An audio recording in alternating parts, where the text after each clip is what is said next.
I don't know about you guys, but for me, the whole try it for 30 days is just enough for me to try it and then completely forget about it. In fact, over 80% of people have subscriptions that they forget about as well. And you could be wasting money and not even realizing it. But luckily, with Rocket Money helps you find those forgotten subscriptions so you can stop paying for the ones you don't use.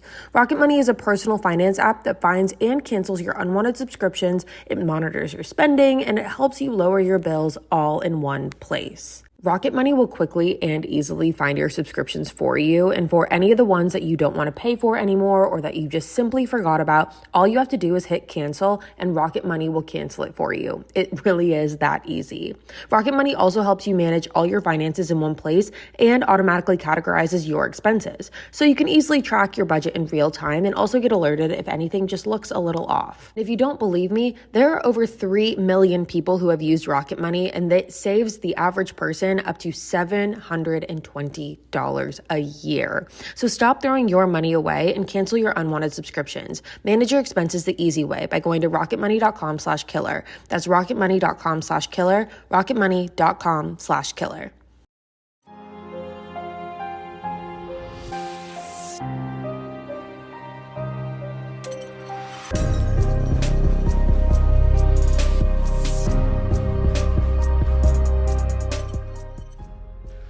Hello everyone, what is up? Welcome back to another episode of Killer Instinct, you guys. Thank you so much for joining me today. If you're new here, hi, my name is Savannah and I'm your host of Killer Instinct. Before we get started, make sure you go ahead and hit that subscribe button, that way you never miss an episode. We post weekly on the podcast and on YouTube every Wednesday, and you are not going to want to miss it. Now, you guys, for today's case, this is truly a whirlwind. When I first heard about this case, I couldn't believe what I was reading. It felt like something out of a horror movie. It felt like something you only see in the movies, you only hear about in the movies. It did not seem like a real case, and I knew that I needed to talk to you guys about it today. Not only because it is so mind-blowingly twisted and horrific, however, the ending of this case I think will truly shock you, and I'm really interested to hear what you guys have to say from the conclusions that are from this case. So with that being said, as you can tell by the title of the episode, we are talking about the murder of Marlene Warren. So let's jump right on into it.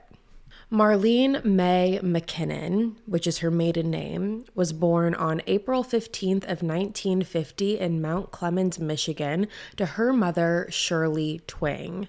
Marlene was raised by a single mother until she was 15 years old when her mom married a man named Bill Twing. Marlene herself also got married at a young age to a man named John Aarons, and together they had 2 sons, Johnny and Joe. Now, Marlene got married to John at a very young age, but unfortunately, she also became a widow at a very young age when John passed away unexpectedly. And when that happened, this left Marlene to raise her 2 sons all on her own, again, at a very young age. She had her first child when she was 16. So you can only imagine how hard that would be to not only have to raise 2 children on your own, but also be a widow at such a young age. However, regardless, Marlene was able to pull through for the sake of her children, and she had a great support system. Her family was incredibly supportive of Marlene and tried to help her out however they could. Marlene was an extremely devoted mother. She was known for her kindness and for her compassion and for how she always put her sons first before anything or anyone. She always wanted the best for them. She always looked out for them. And because it was just the 3 of them, it was just Marlene and her boys, the 3 of them became extremely close. Now, around 1976 is when Marlene met a new man named Michael Warren. Michael was 8 years younger than Marlene, and he worked at a used car dealership, and him and Marlene really hit things off when they met. They ended up moving to a town called Wellington, Florida together with Marlene's 2 sons, and Michael ended up opening a new car lot called Bargain Motors on the North Dixie Highway. Bargain Motors was a used car lot, and it was something that Michael was incredibly passionate about, and he was really good at running that business.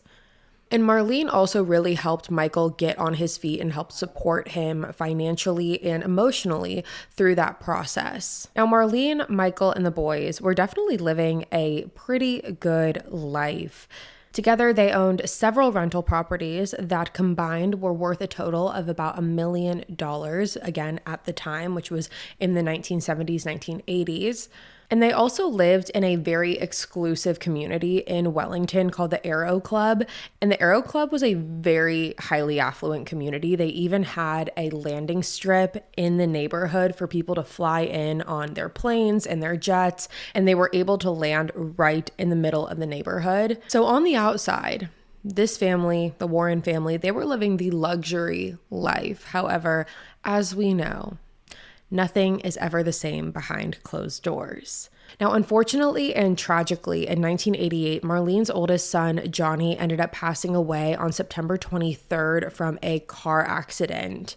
And you can really only imagine the grief that both Marlene and Joe were going through, considering the fact that they had not only lost John, who was Marlene's husband and Joe's father, but they also now lost Johnny. And so because of this, Marlene and Joe became extremely close. They relied on each other for everything. They were each other's best friends. It really strengthened their relationship because no one else knew the experience and the feelings that they were going through other than the two of them. The trauma of losing both John and Johnny was something that was incredibly difficult for everyone. However, through that trauma, Joe and Marlene really leaned on each other. So now we move on to May 26th, 1990. This started out like any normal day for Marlene and her family. Michael had woken up early that day and was planning on driving down to Miami for a work trip. So he left early in the morning, which left Marlene at home with Joe. The two of them were there at the house together with some of Joe's friends. It was just a group of them. And according to Joe, this morning started off like any other. They were all sitting around the kitchen table eating breakfast, talking about the plans that they had for the rest of their day, when all of a sudden there was a knock on the door.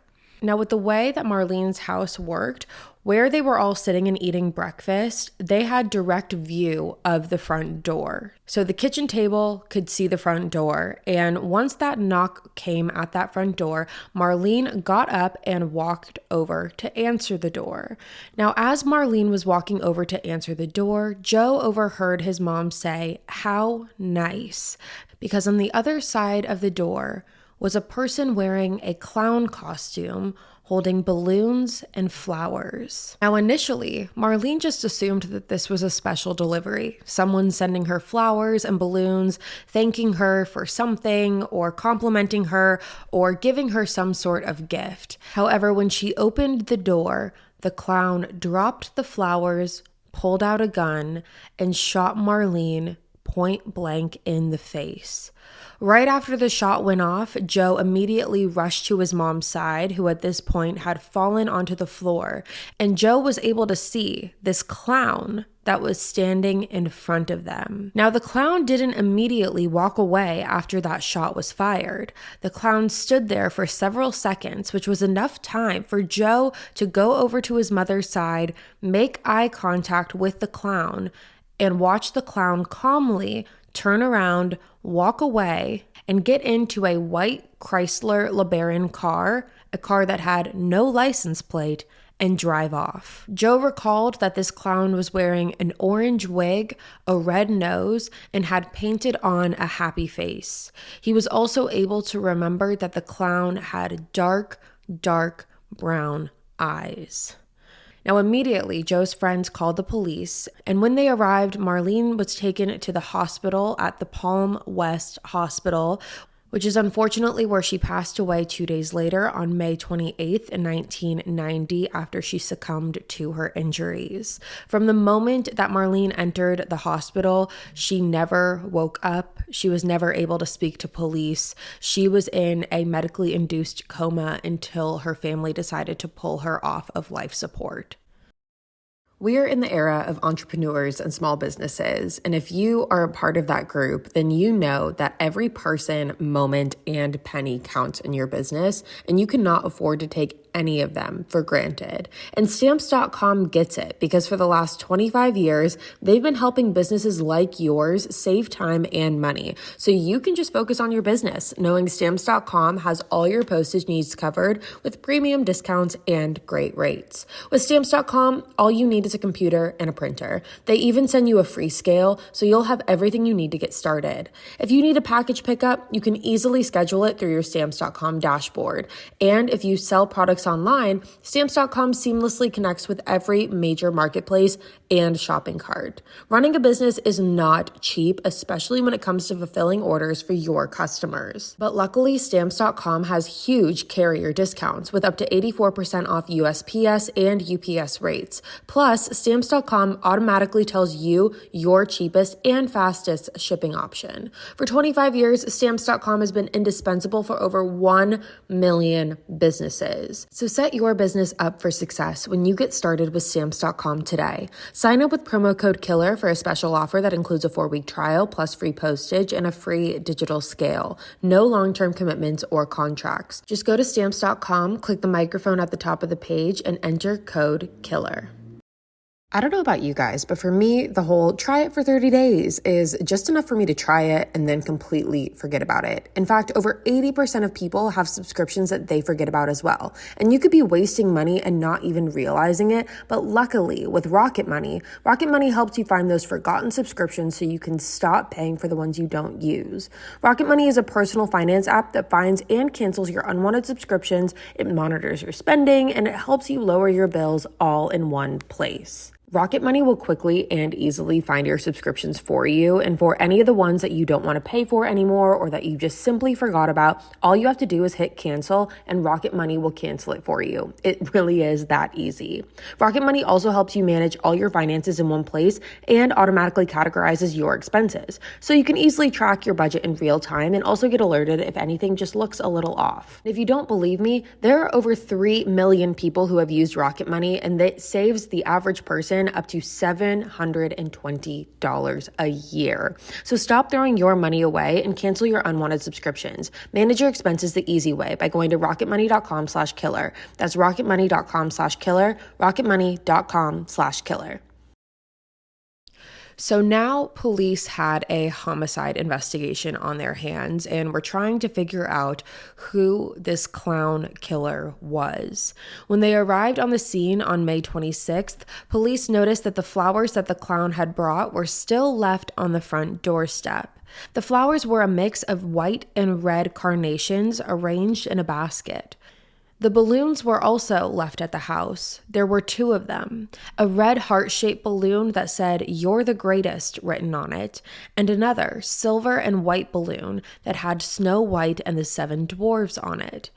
Now, initially, and probably to no one's surprise, the first person that police wanted to speak to in regards to this investigation was Michael, Marlene's husband. Now, as I mentioned earlier, at the time of the murder, Michael was not home. He was on his way to the Calder racetrack located in the Miami Gardens, so he was not home, nor was he anywhere near his house when Marlene was murdered. When police spoke to Michael, he claimed that he had no idea who would ever want to murder Marlene, and he claimed that he certainly was not responsible. However, even though Michael was trying to portray his innocence, Marlene's family and friends claimed otherwise. According to Marlene's mom, Shirley, a year prior to Marlene's murder, Marlene started having suspicions of Michael having an affair. Marlene confided in her mother, saying that she was afraid of what would happen if she divorced Michael due to the assets that were all in her name. Marlene even told her mom, Shirley, that if anything were to ever happen to her, Michael was the one who did it. And when you actually think about that, that is a pretty strong accusation to make against anyone, let alone your husband, the person you're married to. And so for that accusation to have gone up in the air a year before Marlene's murder, and then a year after Marlene ended up dead, her mother Shirley certainly told police that Michael should not be overlooked. Now, like I mentioned, Marlene was under the assumption that Michael was having an affair. And the reason she thought that was because some of Michael's coworkers at the used car dealership started talking. Marlene overheard from some of the employees there that Michael had been having an affair with another employee at the dealership, and that employee was named Sheila Keene. Sheila, like I mentioned, was an employee at Michael's car dealership, and it was suspected that the two of them were having an affair leading up to the murder. Now, Sheila was also married, and her husband at the time, whose name is Richard, were running a car repossession business when Michael hired the both of them. Now, the reason that Marlene was afraid to leave Michael was because most of the assets, like I mentioned earlier, were in Marlene's name, and that included their home and the car dealership. Marlene was afraid of the lengths that Michael would go to if she did decide to leave him and divorce him, because all of those assets would technically be hers. Therefore, all of the money that the dealership is bringing in would be hers as well. Now, a year before the murder, the Warren family actually had to hire an attorney for a different case in regards to one of Marlene's sons, and that attorney is named Christopher DeSantis. Now, one day, while Christopher DeSantis and Michael were at the courtroom in regards to the hearing against Marlene's son, Christopher remembers a very unusual question that Michael asked him. As Michael and Christopher were both walking out of the courtroom, Michael turned to Christopher and told him that he had a question to ask. Michael went on to ask Christopher that if a husband were to murder his wife, what would happen to the assets? Now, initially, when Christopher heard this question, he was completely taken aback. He had no idea why Michael would be suggesting such a thing, why he would be asking of such a thing, especially because he had never suspected Michael nor Marlene to have any issues or problems in regards to their marriage. A direct quote from Christopher says, quote, "My first impression was, is this guy nuts? Because why would you ask a question like that when your wife is there? Then I took a look around and I noticed that his wife wasn't there." End quote. Now, ultimately, Christopher said he chalked up the question to just be one of curiosity rather than one that he should be alarmed by. He figured that this was something that Michael was just curious about. He just wanted to know what would happen, not that he would ever act on it. If you're watching me on YouTube and not listening to me on the podcast, you can see that it's hard for me to contain this look on my face of how could you possibly think that, but I digress. Christopher also remembered what he told Michael in response to this question, which was, quote, "It really isn't an issue of whether a man kills his wife. The question is whether the man is convicted of murdering his wife, because if he's convicted, he wouldn't inherit the assets. But if he were convicted of a lower charge, he would. Not only that, but if he had a friend who did it and they couldn't tie him as an accessory to the friend, he'd get away scot-free." End quote. Now, sadly, this case did end up going cold for years and years and years. Marlene got no justice for her murder. And after the murder, Joe, which was Marlene's youngest son, he had no contact with Michael. Michael never reached out to him. Michael never tried to speak with him. And he ended up moving out of state. Now, in regards to Michael ended up getting married to his alleged mistress, Sheila, in 2002. After Marlene's murder, they moved to Southwest Virginia together and ended up opening a restaurant called the Purple Cow in Kingsport, Tennessee. When they moved to Southwest Virginia, the hope for Michael and Sheila is that they were going to be able to start fresh together. So much so that Sheila ended up going by a different name. She ended up using the alias Debbie and started going by Debbie to everyone who she was meeting in her new town. And for all things considered, for, like I said, years and years and years, Michael and Sheila were able to almost leave the past in the past, for lack of a better phrase, because police were not able to piece this together.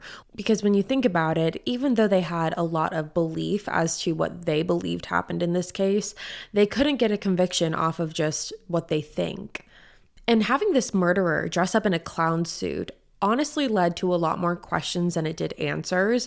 It led to the identity of the murderer being a secret. The only thing that police knew about this clown is that it had brown eyes, because that was the one thing that Joe distinctly remembered when seeing the clown that morning.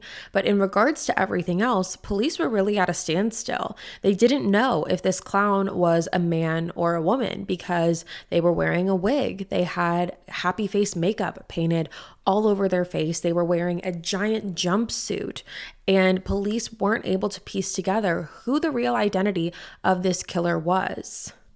Now, it is important to note that 4 days after the murder, police were able to locate that Chrysler LeBaron car, that white car that the killer drove away in. It was found in the parking lot of a Winn-Dixie supermarket near Marlene's house.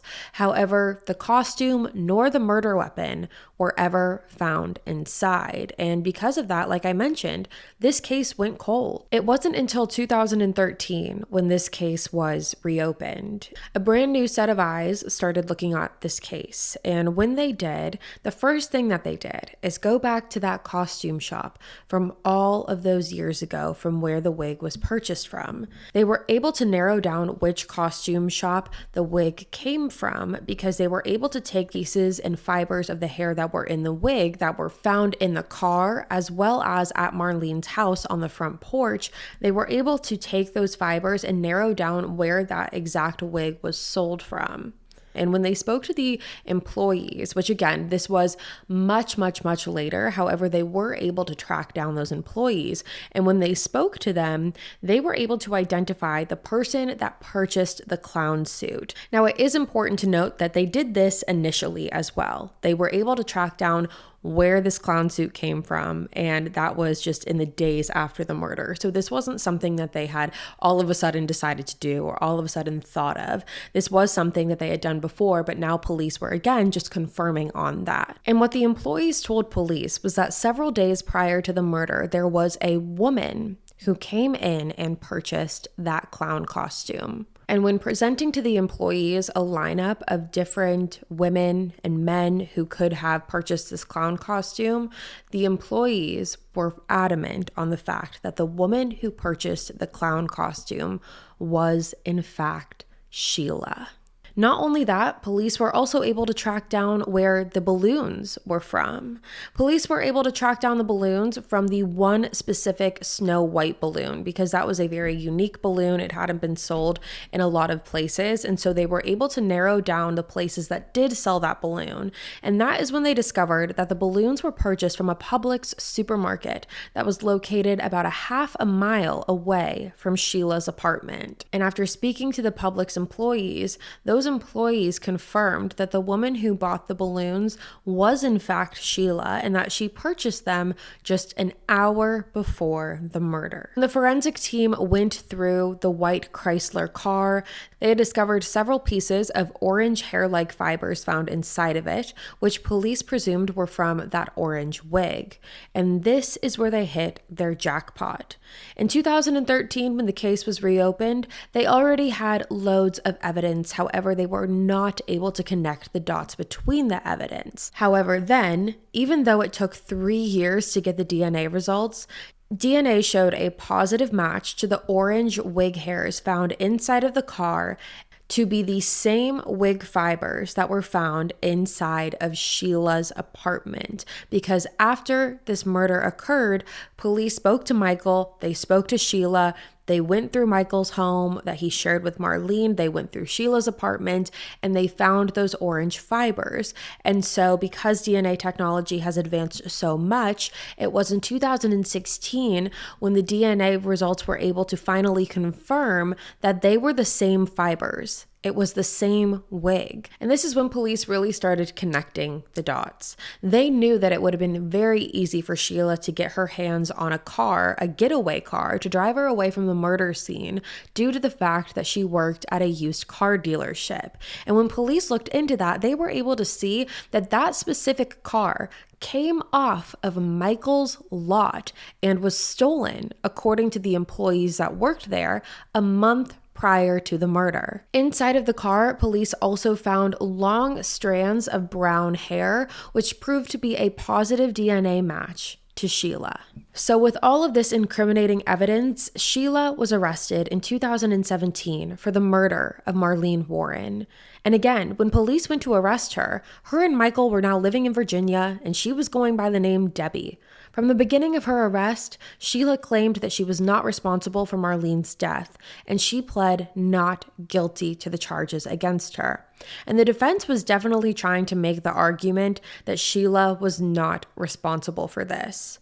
Even though the prosecution was able to conclude that the white Chrysler was in fact stolen off of Michael's car lot, the defense was trying to say that it was impossible to know whether or not that was the exact car used in the murder. Now, when it came to the hair fibers found in the car, the defense was also trying to claim that the DNA results proved that those strands of hair showed both female and male genes, and that one of the strands of hair actually showed that the hair could have belonged to one of 20 women, including Marlene and including Sheila. So they were trying to argue that there was no way to actually prove whether or not the hair strands in the car belonged to Sheila. However, the prosecution was dead set on proving otherwise. Now, another big issue with the evidence in this case was the fact that this was a 33-year-old case that everyone was now trying to reopen.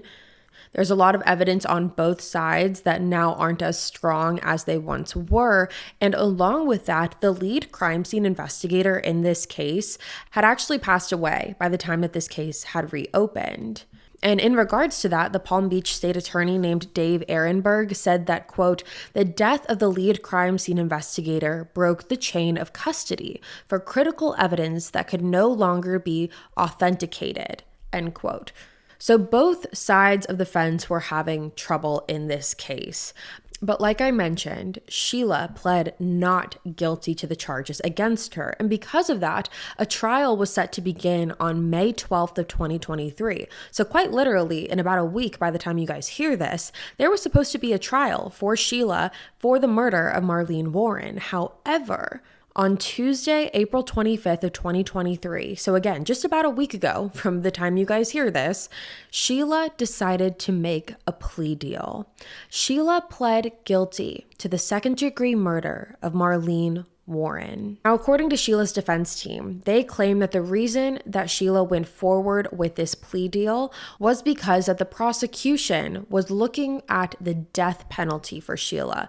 The prosecution was trying to sentence Sheila to death. However, if Sheila took the plea deal, she would only get 12 years in prison for second-degree murder, which is what she ended up doing.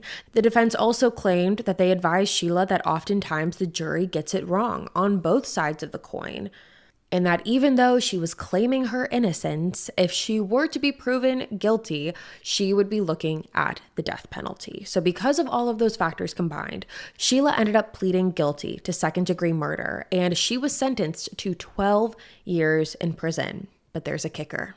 The judge had actually credited Sheila for the time she had already spent in prison, which was about 6 years considering she was arrested in 2017. And at the time of the sentencing, Sheila had spent exactly 2,039 days in jail. So those days were reduced from her sentence. And along with that, Sheila's sentence was also reduced due to the fact that she was awarded on good behavior. So because of those two factors combined, Sheila is now only looking at facing a 16-month to 24-month sentence and will be released within the next 1.5 to 2 years. After all of that, she's only going to be convicted for 16 months to 2 years. The prosecution is very confident that she'll have to spend 2 years in prison. However, the defense is confident that she'll be out in 16 months. Her defense team claimed, quote, "While it was difficult to plead guilty to a crime she did not commit, it was kind of a no-brainer when there was a guarantee that she will be home with her family," end quote. So even though all of the evidence proved and pointed to the fact that Sheila was responsible, the fact that the hair fibers in her apartment matched the hair fibers in the car, which matched the hair fibers on that wig, the fact that her hair strands were found in the car, the fact that all of the factors combined, all of it, she will be walking free very soon. Now, you may be sitting there asking yourself, where does Michael fall in all of this? Because he was the one who was married to Marlene, and then he was the one who went on to marry Sheila.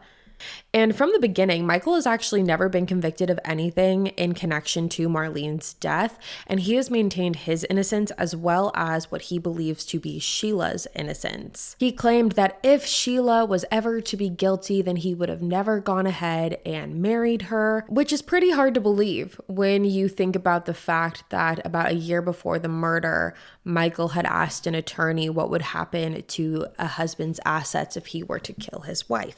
It just doesn't seem that believable. And truthfully, I know that when I approach these cases, I don't like to put my 2 cents into it. I just like to give you the facts as they are and let you decide for yourself. And this is going to be an open conversation still. However, I can't hold back in this one. I don't think there's a world that exists where Michael and Sheila were not in on this together. I think that the likelihood that Sheila would come up with this on her own and then go ahead with murdering Marlene on a day that Michael just so happened to be out of town is pretty coincidental, although it's not impossible. She very well could have gone forward with this on her own. However, personally, I'm having trouble wrapping my head around that because whoever did this, how did they know that Marlene was going to be the one answering the door? How did they know that Michael was already out of the house? The car was stolen a month prior off of Michael's lot. So the coincidences are a little too coincidental for me to believe that they're just coincidences. What are the other theories that could play out here? The theories are Sheila did this on her own, Sheila did this and Michael knew about it, or Michael hired someone who was not Sheila to follow through with this and basically hired a hitman to do it who dressed up as a clown. However, personally, I have trouble believing that last theory just because of all of the evidence that had been planted around in Sheila's apartment and in the car, and it doesn't seem that believable to me. But I'm really interested to hear what you guys have to say about this. This case really did all unfold within the past week in terms of the conclusion of this case and the sentencing and all of that. So I'm really interested to hear what you guys have to say about it. But with that being said, you guys, that is all for me today. Thank you so much for tuning in to another episode of Killer Instinct. If you're new here, hi, my name is Savannah and I'm your host of Killer Instinct. Again, make sure you go ahead and hit that subscribe button. That way you never miss an episode. We post weekly here every Wednesday and you are not going to want to miss it. I'll be back next week with a brand new one for you guys. And until then, stay safe. Bye guys.